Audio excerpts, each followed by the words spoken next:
Samajwadi party प्रमुख अखिलेश यादव ने voter list संशोधन को लेकर सवाल उठाते हुए कहा कि जब एसआईआर और रिवीजन हो चुका है तो फॉर्म 7 के जरिए वोट काटने की जरूरत क्यों पड़ रही है। उन्होंने कहा कि चुनाव आयोग की जिम्मेदारी है कि किसी का वोट ना कटे और ज्यादा से ज्यादा मतदाता जुड़ते रहें। अखिलेश यादव ने आरोप लगाया कि भारतीय जनता पार्टी ने एक निजी कंपनी के साथ मिलकर वोट कटवाने का काम शुरू कर दिया है। बड़ी महत्वपूर्ण बात यह है कि जब एसआईआर हम लोग कर रहे हैं और एसआईआर पूरा हो गया, रिवीजन हो गया, तो आखिरकार फॉर्म 7 की आवश्यकता क्या पड़ी। जब हमने रिवीजन कर लिया पूरी वोटर लिस्ट का, तो फिर ये फॉर्म 7 क्यों आप दे रहे हैं जिससे वोट और काटे जाएं। इलेक्शन कमीशन कॉन्स्टिट्यूशनल बॉडी है। इलेक्शन कमीशन की जिम्मेदारी ये बनती है कि ज्यादा से ज्यादा वोट बने, किसी का वोट कटने से छूट जाए और वोट किसी का कोई कटवा न ले।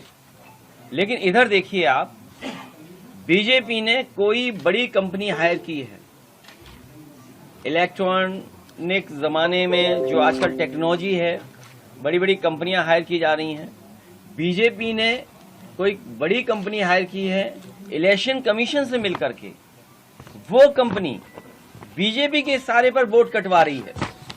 और जब हम लोगों ने वोट कटना पकड़ा, हम तो धन्यवाद देंगे त्रेता युग और द्वापर युग के उन महापुरुषों का, भगवानों का, जिनकी कृपा हम लोगों पर हुई।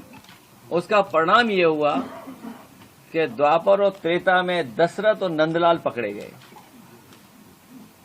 नंदलाल और दशरथ के दस्तखत से 100 से ज्यादा वोट काटे जा रहे थे और जितने भी वोट काटे जा रहे वो सब मुस्लिम थे। वो सब सामने आ गए। मैं बीएलओ को बधाई दूंगा कि बीएलओ लोग अपनी जिम्मेदारी निभा रहे हैं।